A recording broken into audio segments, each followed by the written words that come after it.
Hey Delta family, my name is Joseph. And my name is Akia. And we're super excited to bring you from Reservations Atlanta, the first episode of Garden to Kitchen.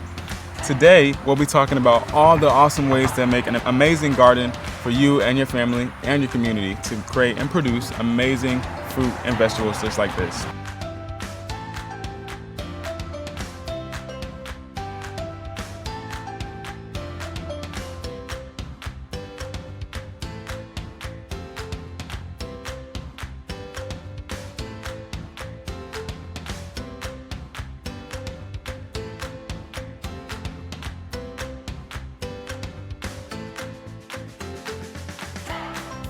We're super glad to be here, invited to do this show and invite you to our amazing garden and teach you how to make this amazing produce. And I think the first thing that we're going to start with today is compost. Right. A super easy, eco-friendly, and efficient way to make your own dirt for your garden.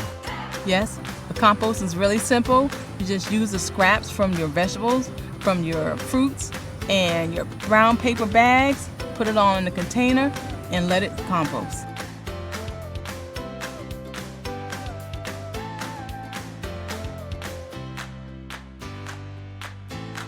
My favorite things to think about immediately is where to put your garden. It's very important to make sure that your garden receives enough sun. That means you're gonna have to do just a little bit of research, about every single plant, every herb, just to make sure that, they can use full sunlight.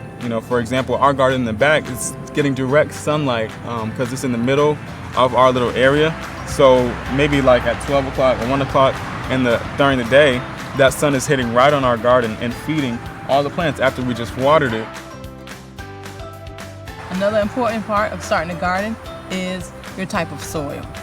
So I would suggest that you connect with your local extension office and send a soil sample to them. They can kind of dissect your soil and let you know what it needs, what it has. You can also decide to start with a potted garden where you can get dirt from your local Home Depot or Lowe's and just put the dirt in the pot and then begin seeding that way. Mm-hmm. First of all, there's different plants that aid each other. For example, mint, we found out, keeps different types of critters away. So we put mint, specifically in between some of the plants that we felt like got attacked last year. You also can use grits. Can you believe that? Household grits to get rid of the ants. Right. So coffee grounds, if you like coffee, use that, save those coffee grounds, bring them out, sprinkle them in your dirt. It takes the metals out of your dirt, protects your crops. So those are some little things that you can do with the everyday things you already have. You don't have to do anything extra to have a magnificent garden, to grow your own food. And Joe, let's talk about now what kinds of things you like to make with this type of stuff. Oh yeah, actually one of my favorite dishes that I've ever made, me being vegan, I made ratatouille. I don't know if you guys have seen the movie. It's a really nice dish with tomatoes, zucchini, eggplant, squash, all put together, cut in really fine pieces, and put in some nice tomato, sauce, put in the oven, presto, there we go. Right. What else have we got here? We got fried tomatoes. My mom made some bomb fried tomatoes the other day. One of the coolest things that I like about gardens is just the community aspect that it brings. The amount of peace, happiness, timeliness, how much you have to get up, do it every single day, watch, pray, talk to your garden. It just kind of makes you a better person, brings the community together. Everybody wants to have a hand in seeing something so amazing grow from just a little seed, Right. And so I just say, if you want community, if you want happiness and peace at your home, it has created such peace and happiness for me and my family.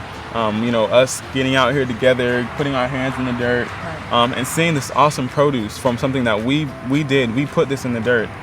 Which kind of makes me think of Delta, the Delta difference, how Delta's been going green lately with all the recycling we've been incorporating, how important it is for us to reduce our carbon footprint. This is the best way for you to start from home. So thanks you guys so much for joining in our first episode of Garden to Kitchen, and we can't wait to see you at the next one. Thank you. Hi Greenland, Stayce Michelle here. Joseph Anderson. And we're so glad that you're joining us for our segment of From Garden to Kitchen. Today we will be showing you how to make 2 delicious dinners for you and your family just by using the vegetables from your garden. So today we're going to show you how to make eggplant parmesan bake, which is a cheesy vegetarian comfort food. And we also have the veggie ratatouille, which is a delicious vegan treat. Yes. So you probably saw in the previous video Joseph and his mom showing their own personal home garden, which was really, really lovely. So tell us a little bit about that, Joseph. Yeah, sure. So we really wanted to show the importance and the just how much it can bring out of a person to garden at home. The fun of it, and then the efficiency of it. You get to make your own food and bring it to the kitchen and make these easy, simple, amazing, and did I say tasty? Meals. Yes. So thank you again for joining us on From Garden to Kitchen, and we hope that you're able to download the ingredients, download instructions, and actually make your own eggplant parmesan bake And veggie ratatouille. Yeah. In the meantime, happy fall harvest, everyone. Woo woo. See you there.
Okay, I think we're live now. We are now live.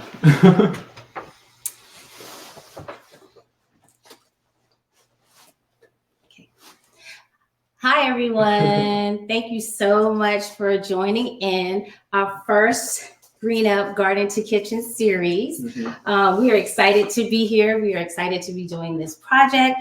We hope that you all got to enjoy the video that was presented just now with Joe and his garden and our professional cooking. We actually had a great time We cooking. did. Yeah, that was a lot of fun. Chopping all the ingredients. Like I saw somebody said, I'm a great chopper. I tried. Yeah, it actually was a lot of fun. Yeah. Yes. Yeah. And just so you know, we will share those 2 recipes along with 5 other meatless dishes on a PDF file that will post up after this, sometime later after this live session. So we'll have some things for you guys to try on your own, and hopefully you can do just as good as us. I tried. Your ratatouille looked really good. Yeah, that was not my first time, fortunately. Right. You said that in the video. Yeah. So I had to practice.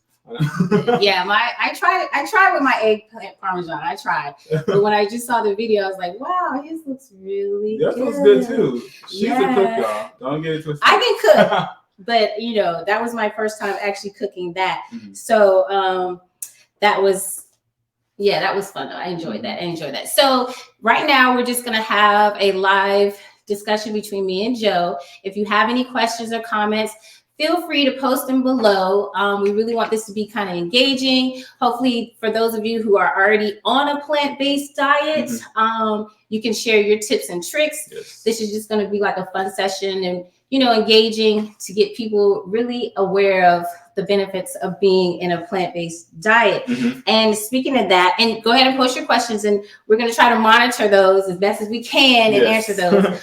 If you are having technical difficulties, we do suggest that you actually log on to Chrome, and we hope that you aren't having any technical difficulties. But if you are, this will be recorded and it will be saved on our page, so you can come back and watch it and enjoy it later. Yes. Thank you all for joining. Let's get this thing started. So let's just start with some facts, because we know that right now meat consumption is it has a significant impact on the climate right now. So we got a question for you guys, for our members out there, and we just want you to post your answer.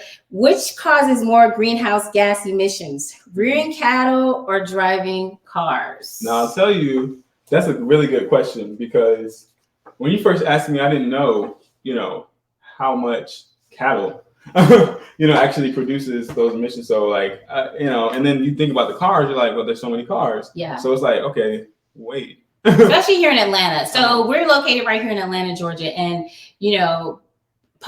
pre-pandemic, traffic was crazy. And then now traffic is really crazy. So there's a lot of cars on the road. Yes. You have to kind of have a car in Atlanta. And I know also in California, they have a lot of cars on the road. So yeah, what do y'all think that answer is? Is it rearing cattle or driving cars? So I have 3 so far for cattle, and 1 for cars. 1 for cars. Okay, well, very good. You guys are all smart out there. Yeah. Because according to a report from the United Nations Food and Agriculture Organization, the livestock sector generates more greenhouse gas emissions as measured in CO2. Sorry, y'all, equivalent to 18% than transportation.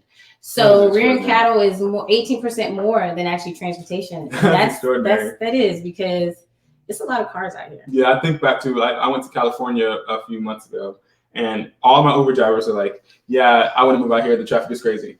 Yeah, that's cool, but the traffic is crazy. So yeah. You think how many cars are on the road? We get these big exhaust pipes on the back of our trucks. The bigger the truck, boom. Then again, we do have a lot of Tesla electric cars coming out. We're working on that. So. But it's funny you say that, because even when cars sit in traffic and they're idling, that's still emissions being put in the air. So you would think that, but according it's actually rearing cattle. So that's interesting. The UN FAO, we'll just shorten it for that. Also, it suggests that livestock are responsible for 18% of man-made greenhouse gas emissions. Mm-hmm. So yeah, that's it's interesting because like then again it's like just how much of a difference our bodies are actually making, the animals' bodies are actually making. That's an interesting thought. Yeah, and well, they said it goes along with the whole farming process from Mm-hmm. manufacturing, distribution, retailing, and storing. Wow. And and even when we cook stuff in our homes and Mm-hmm. stuff, cooking the food in our homes, and then when we, throw it out, because Right. some of that stuff we can't compost. We can't really compost. Yeah. So It's a lot. It's a lot, yeah. That's a lot of So you guys out there, if you are a meat connoisseur, because I know I am. I like not a connoisseur. I mean, I don't eat it that much, but I'm one of those. Who's a carnivore? Yeah, who's a carnivore? Yeah, pretty much. Who's a carnivore? Yeah. Who's a carnivore? You can be an omnivore. You can, like who's more would consider themselves a carnivore than an omnivore? Because I know some people when I say that they're like carnivore. Yeah. Well, I know. Growing up and just having that lifestyle, like food, our dinner wasn't complete unless we had some type of meat, right? Mm-hmm. So and even the food portions, I know that usually it's like the meat is this much of the plate, and you have takes up the whole plate. Yeah. You know what I mean? Yeah. It's like where's the spot for the broccoli? Yeah. Because especially in Atlanta, I know there's like a chicken wing place almost on every corner, which brings us to another interesting fact. Yeah. Since 1967, global production of poultry meat increased around by 700% since 1967. That's extraordinary. Yeah.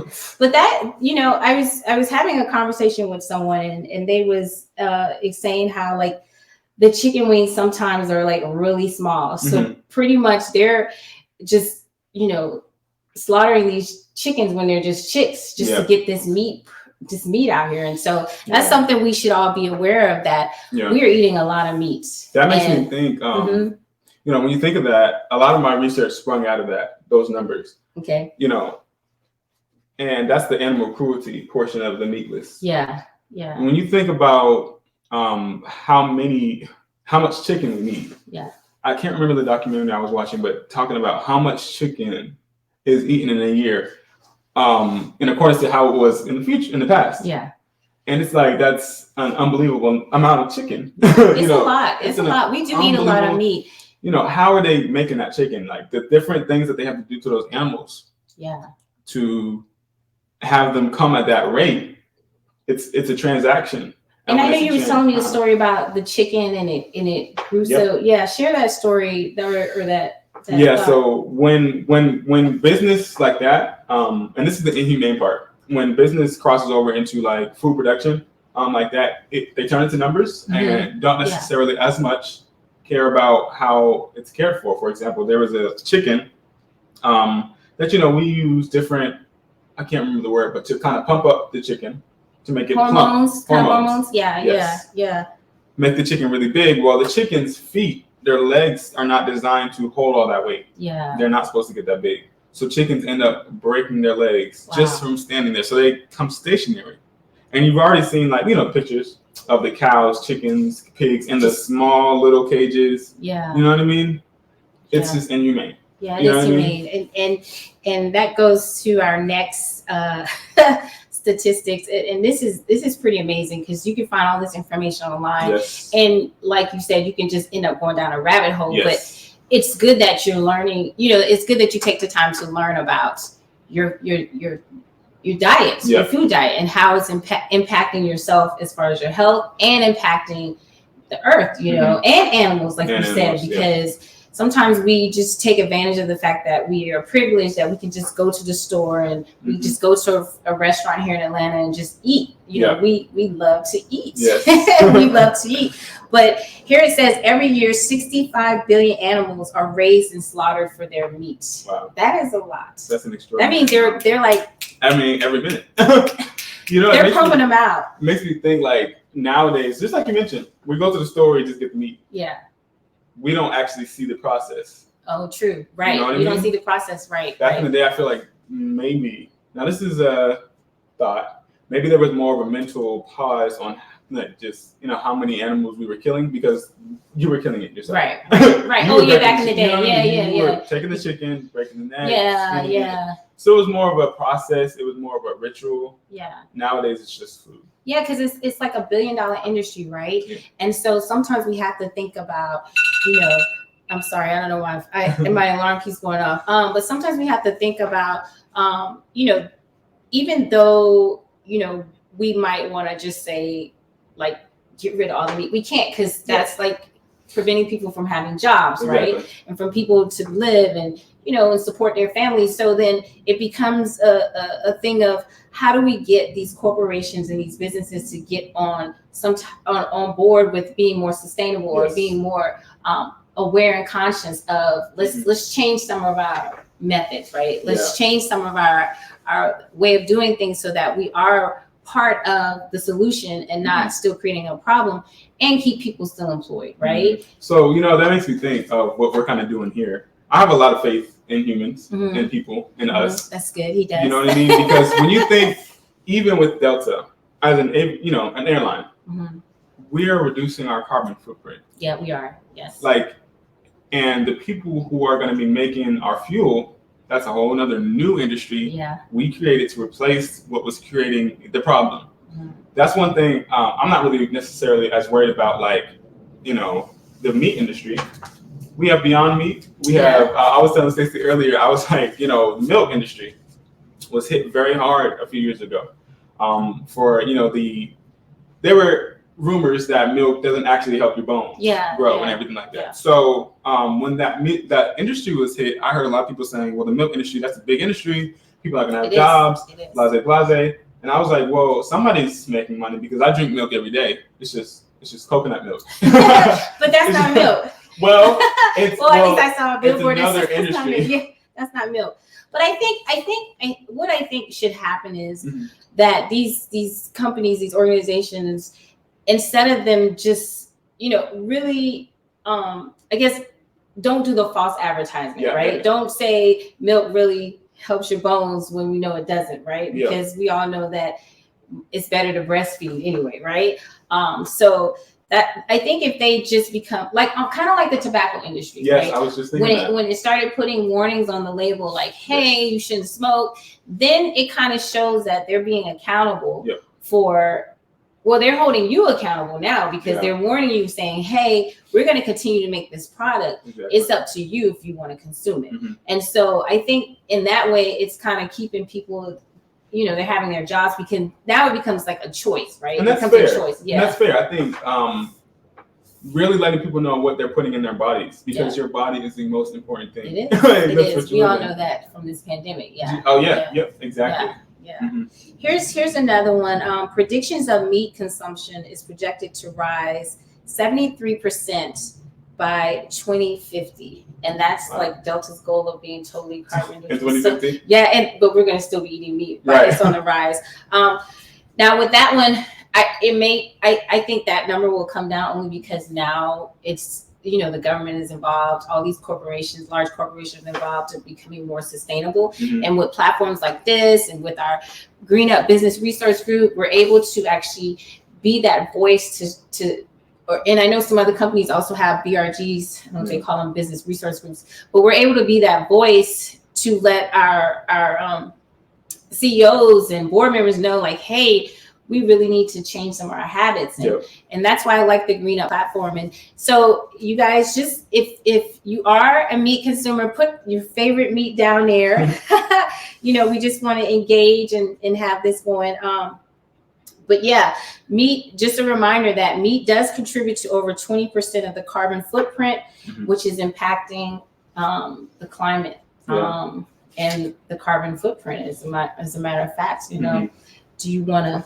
Yeah. Let's talk about the carbon footprint. So that's a good question. What is the carbon footprint? If any of you know what it is, feel free in your own words to share what the carbon footprint is, so that other members can see, can kind of understand it. Because we talk about that a lot here at Delta.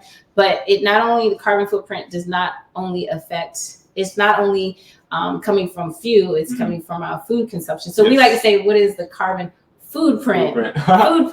But tell us a little bit about the carbon footprint. So the carbon footprint is the total amount of greenhouse gases, including carbon dioxide and methane, that is created by us You know what I mean? So anything that, from cars, like we mentioned earlier, the food that we cook, all these things that are contributing to actually making things like global warming a real threat. Stacey and I were talking earlier as well about, some of the things that are happening around the world that just are disturbing.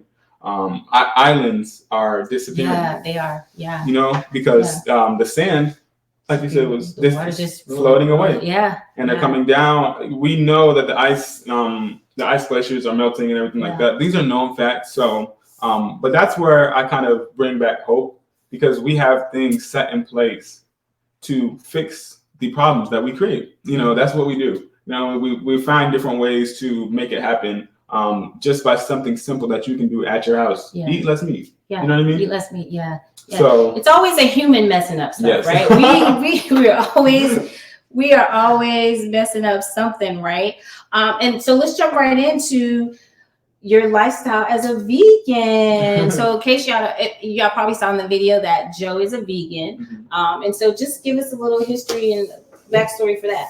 Yeah, so I actually started, I was in church. My pastor, I'm pretty sure he watched the movie What the Health. Okay. Very good movie. And he brought it up to the crowd of us, and he said, make sure you check this video out. It's important that you guys take a look at it. So we were kind of just like, okay, I've never really heard of vegan or anything like that before. So I definitely wanted to, listen to what he said, and I took a look at it. And I watched the video. I watched some more. I learned some more, and I was telling Stacey, I'm the kind of person that can go very cold turkey on something, and I was like, discipline, right? I am never going to do that again. And from that day, I never made meat. It was a learning process for me becoming vegan, because what does that really mean? It's not a diet. Vegan is actually a lifestyle. So it does transition into the clothes you wear, the way you purchase stuff, of course, the things you eat. It's no dairy, no meat. So it was a lot to understand and comprehend. But once I got it. You got it. So how many of our members out there actually live a vegan lifestyle? I know I don't live a vegan lifestyle. I know that I've tried to eliminate meat during a detox process. I was doing a detox, and it was so hard because it's almost like I would go somewhere and I would smell fried chicken. I would smell the processed food. So it was like my body was just craving to have, the meat, the meat. You gotta have the meat. At Arby's, you gotta have the meat. So how do you find yourself becoming disciplined? And really, let me ask this. What are some of the reasons why people aren't, or our members aren't vegan? Is it because of the cost, the lack of knowledge, or medical? What do you find some reasons why people aren't vegan? So I always like to take it back. With anything, you definitely have to do a lot of research. Right. Yeah. Because it's your body again. Yeah. Make sure you understand the full reason why you personally are going vegan. Okay. That was a very important thing for me. That my dad actually made me champion. Hey, why are you going vegan? Not why does social media want you to go vegan. Yeah. Why is he saying, the pastor, you should go vegan? Did you research it yourself? Did you see the health benefits? What you actually will need? Can your body take that at the point that you are at? Yeah. Everybody's different. Everybody has a different body. Everybody was born different. So the way we are going to react to either a cold turkey or I'll take one thing away at a time kind of process, it's important to take a look at that. So I'd say that. Are you disciplined enough in your own mind to just say, I'm going to go cold turkey? Or am I going to, try to break it down? Like my parents, they are really good at breaking it down. They try different kind of diets. Slowly they're getting away from dairy. Slowly they try keto. I like that process, doing like a slow process. Yeah. And then, because another thing that people may not, it is expensive to be vegan. Now, it may not be expensive to not eat meat, you know what I'm saying? Well, yeah. But like to be a vegetarian, that is an option, because you're not, you're just eating the plant-based, the greens and the fruits. So, but sometimes those smoothies can get expensive. They can. Well, see, that's two things on that when it comes to the money, because that's the next thing. So it was more like the health aspect of it. Now, when you get to the money, it's like okay, Premium. It's like a premium lifestyle. It's a premium lifestyle. Okay. It is almost like people pay the premium to fly Delta because we're exactly. premium airline. Yes. Yeah. And it's worth it though. I guess. It is worth it because you're talking about your body. You're talking about your health. You're talking about cleaning out all of that because meat, creates that acid and that mucus, and that's how we get sick. Sticks. Yeah, and it sits. Yeah. It was a lot of stuff. So and that's even back to it makes a mix of medical and finance because you, like Stacey mentioned, you can go pescatarian, keto, vegetarian, less meat consumption. You don't have to put a title in it. You can make it your own thing. So tell the members about when you first started being vegan, how you had to be careful because you didn't have your proteins and things of that nature. So when I began my vegan journey, I was actually in high school on the track team. So I was a vegan athlete, and I had to kind of myself figure out, okay, not only am I going to stop eating, one in my life from what I knew, the main sources of protein. And actually, that was when protein became so important. Before that, I was just eating and I wasn't worried about protein. Yeah. I wasn't worried about the vitamins. I was just eating the foods that I was given, the iron, blah, blah, blah. And I had to figure out, I don't want to be, tired or super, super skinny, when I'm running, or I want to actually build muscle. So there is a bit of research that goes into, okay, how do I self-sustain with this lifestyle and actually build that muscle. And I was able to find out, hey, eat these beans, eat potatoes, white potatoes in the morning. My track coach actually told me, that gives you that energy. There's a lot of different avenues that you can take. And I believe everybody can be plant-based. Hey, and speaking of that, Joe actually brought some of his favorite vegan pantry items. And if you all have any out there, our members have any favorite vegan pantry items, feel free to comment below and share with the members so they can have an idea how to keep things healthy and delicious, right? Because we think that being vegan, no meat my food is not going to be good. It tastes good. It tastes good. You taste some of yeah, because the ratatouille was really good. And the eggplant parmesan was really, really good. So let's start with this, which I know everybody is familiar with, and hopefully y'all can see it. Apple cider vinegar. Tell us a little bit about this one. So apple cider vinegar is a great example of one of the vegan foods that actually is a detox. It's a natural detox that most of you might be familiar with. It's very strong, so use wisely. But it's strong. Yeah, you actually can use it for baking. So, for example, the other day I posted actually about my pancakes that I made. Oh yeah, I remember that post. Yeah, it helps with the pancakes. It replaces the eggs and everything like that. Oh, and think of your food. And my pancakes don't make me tired at all. Yeah, because sometimes when you eat foods like the flour or the sweets, it does get you tired, I guess, because your liver is trying to process that. It. I guess I'm saying all that right. Okay, and so here we have, it looks like miso, tamari, and soy sauce. Soy sauce. Yes, you can use, of course, the soy sauce for my vegan fried rice. Okay. Yeah. Get some brown rice, pour that on it, make it look really good and tasty. Add, the peas and the corn and everything. It turns out really good. Now I follow this young lady on YouTube, and I'm not going to give her a plug because it's not my YouTube channel, but she's a vegan, and she was saying for those of us who are actually from the South, collard greens is one of our favorites.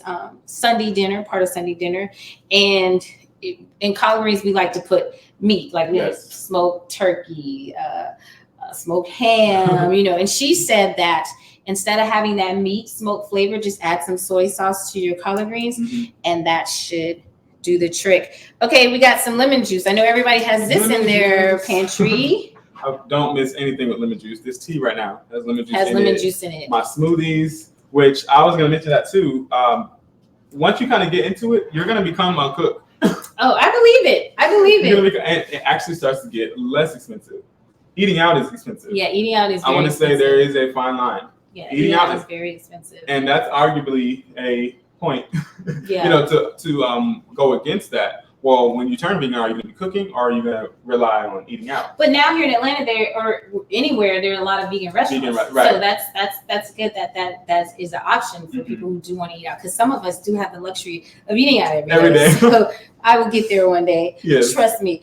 All right. And so what else do we have over here? Looks like we have some maple syrup. Maple syrup. This is the actual real syrup. Maple syrup. I used for my pancakes the other day, and it tastes really good. As you recognize on this, which are words that I look for, 100% pure, organic. Okay. Those are really good keywords that you look for, not only for vegan, to making sure you're healthy. That's, when it's organic, they're not doing a whole bunch of stuff. Right. Which means they're not carbon, supposed to, right? You're not doing all that work to, build more carbon, and then it's more healthy for your body because you're not losing the valuable vitamins. I got you. So we also have beans. Beans, the musical fruit. The more you eat, the more you toot. That part. You can never get enough beans. Is that like a Southern thing? That song? Yeah. Yeah, I don't know. How many of y'all know that song? Beans, the musical fruit. The more you eat, the more you toot. So I don't know. They do make you toot. I'm just gonna put that back down. But beans are good. Beans are really good. That helped me through track. That and potatoes. It gave me that protein. I ate a lot of beans. Okay.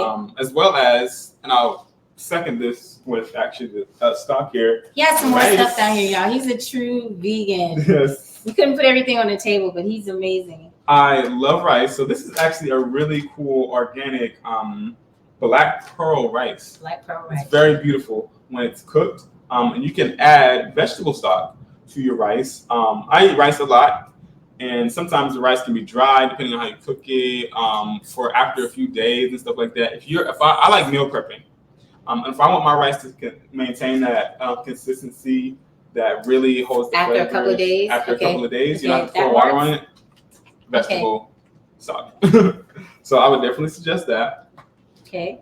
Last but not least, we have beautiful, amazing flour. That's how you make your pancakes too, right? Exactly. From scratch. Yes. Now it's important to look out for unbleached flour. One of the things I found. Again, this has organic, gluten-free on it. Gluten-free is another good indicator that the dish or food is vegan. Okay. Actually. All right. So now we have, if y'all can see, we have some mushrooms. And what's the magic about these mushrooms? Magic mushrooms. Not those magic mushrooms. What? Okay, so the magic about the mushrooms, they actually hold the flavor of whatever seasonings that you put on it, but they also have that meaty consistency. Right, which we would all, which us connoisseurs. Carnivores. Meat connoisseurs. Thank you. Us meat connoisseurs would be our mouths are so used to having that meat texture. Yeah. So I know what this one is. This is a portabella. Can y'all see that? Portabella mushroom. Yeah. So what can we cook with this portabella mushroom? So as a matter of fact, just the other day I had my first portabella mushroom burger. Which it was amazing. Yeah, and so you basically, it looks like you can take one end, take the ends, and that would actually be your bun. Yeah. And then maybe do a black bean burger or something, and put it actually either that or the actual mushroom is the burger. Oh, yes. So you could just make or just eat it like that too, right? Well, after you kind of mash it up. When I got it, it was kind of like in a thing like with other stuff in it. Oh, okay. You know what I mean? And then I sauteed it. I sauteed some onions, and I decided, I'm just gonna bake it as well because I like consistency with my cooking, and I wanted the onion to layer in to the mushroom and everything like that. It was really good. So, okay, what's this one? These. That is an oyster. Oyster mushrooms. Oyster mushrooms, they're vegan. You can actually make a really cool dish, vegan fried chicken. This fried chicken? Yeah. Vegan fried chicken at that.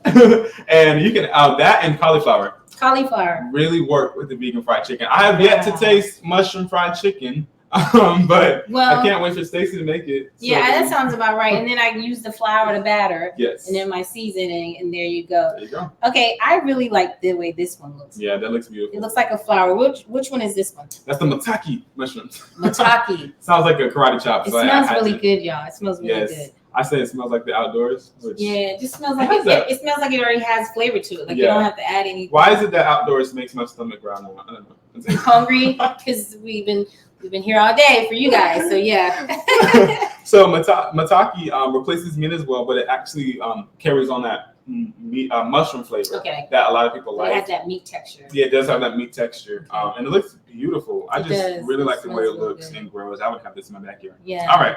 All right. This pretty one right here. King oysters. King oyster mushroom. Yeah. You can shred those, and it actually does look like white chicken, like chicken meat. Yeah. A little bit. You know, I don't know what you guys think. You actually can shred it to create vegan meat for tacos and carnitas. Carnitas. Yeah. And it really holds that consistency. And you can kind of tell by like if you squeeze it, it has that meaty flavor. like a chicken breast. Exactly. Like a chicken breast. You know, a little bouncy. Wow, interesting. Yeah. That is interesting. So yeah, comment below some of your favorite vegan pantry items. And then at the same time, we have a question for you. What is your favorite meatless product? Comment below. I have a favorite meatless product. What is it? I really like eggplant now. Okay. I really like eggplant. Eggplant? Yeah. You just have to like the only thing, because when we first did our cooking session, my eggplant came out so good. It was so tasty. Yes. And then when I tried to do it again at home, I think because I was kind of rushing and I didn't have like all the seasonings that I did for our show, for our session, that it tasted almost like just a plant, like a raw plant. It didn't have like the meat. It didn't have the meat. The texture was there like meat. But I guess I kind of rushed it. So I need to make sure they've scientifically, there is a meaty flavor. Like a meat texture. Yeah. I don't know. Because Beyond Meat, Beyond Meat actually more than the texture went in and tried to replicate that taste that you get from when you get that natural meat. Because the oils that are created naturally from that. You bring that up. We forgot to talk about our umami seasoning. Umami, and there's actually one that I read about. You can actually get online. It's umami vinegar, and it actually replicates that meat flavor that we all kind of want when we're cooking meat. Yes. Yeah. And I've learned seasoning is like so important, and you can get really versatile. Like some of my base seasonings are like pink Himalayan salt, black pepper, like garlic powder, onion powder. That is probably on most of everything I cook Those are nowadays. Good. But when I think of my favorite meatless, meat, meatless meat. Well, you should have a lot because you've been vegan. So I've ate around. Like I've tried Beyond Meat. Okay. They do a really good job. So let me ask you a question. When we, and not to cut you off, but we were talking earlier about making sure even though something may seem healthy, we need to read the ingredients to make sure that it's actually what we're eating. Healthy. So with the Beyond Meat, do they actually list everything? Okay. Unfortunately, the Beyond Meat ingredients are a little hieroglyphic to me. Oh, okay. And I've yet. And what does that mean for some of us like me who really would have to Google that word? So what I'm saying is, when you read the back of a box, which you'll, as you're looking to become more healthy when you're buying your foods at the groceries, you'll learn to look at the back of the box to see exactly what it is that you're putting in your body. Funny story about that. My little brother, I was picking him up for chat practice, and I told him he was drinking Gatorade. And I didn't know it was in Gatorade. I've heard before, though, that it wasn't as good for you, so I stopped drinking it. That's all it takes for me, honestly. To stop drinking, I was here. I was like, okay, I'm not ever drinking that again. But I told him, I was like, hey, look at the back of your Gatorade. I think we were having a conversation before that. I was like, just read the ingredients from the back of your Gatorade. Tell me what it thinks. Not thinking it was going to say anything much. He started looking each ingredient up because we couldn't even pronounce the ingredients. Yeah, they're kind of hard, like Zextromyia, xylophone. Xylophone? They're really complicated. Yeah, they're really complicated. Right. And, this causes cancer. This causes this. This causes it's not helpful for your body.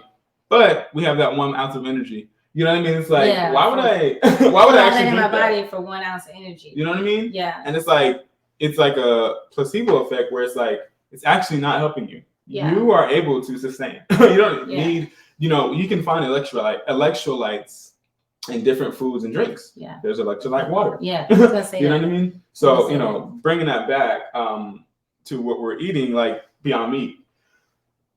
Currently, I'm trying to veer off from the processed plant-based meats. Okay.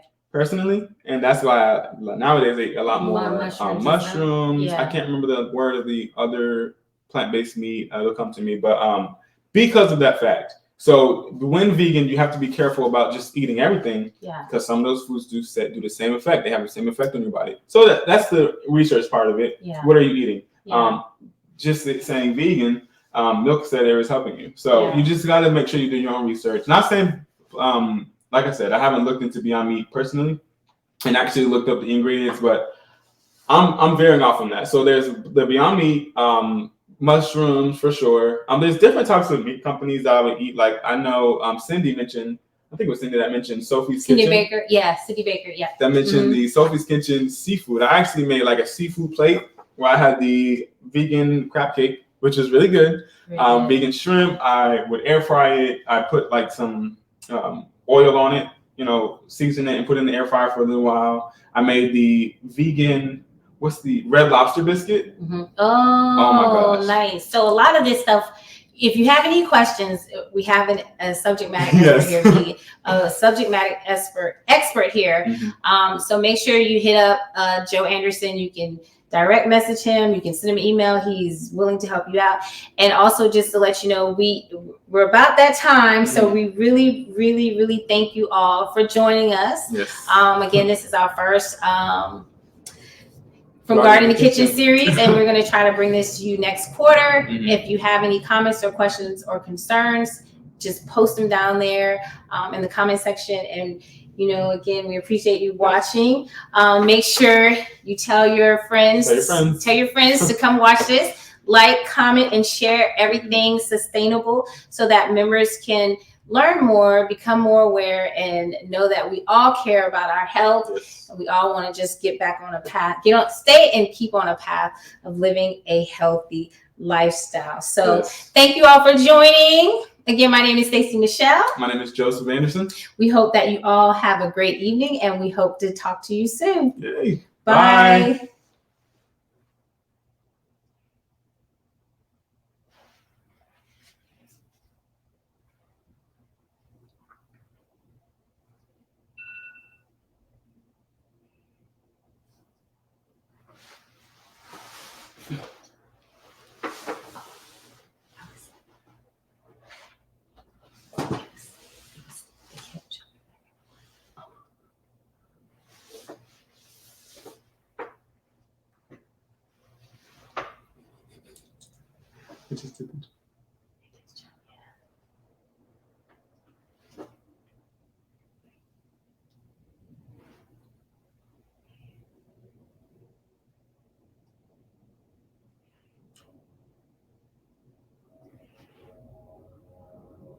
Jackfruit.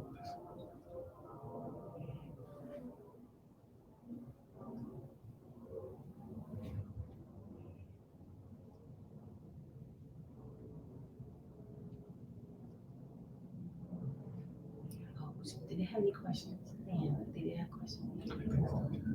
We didn't answer any of those questions. We did. They were just Engaging.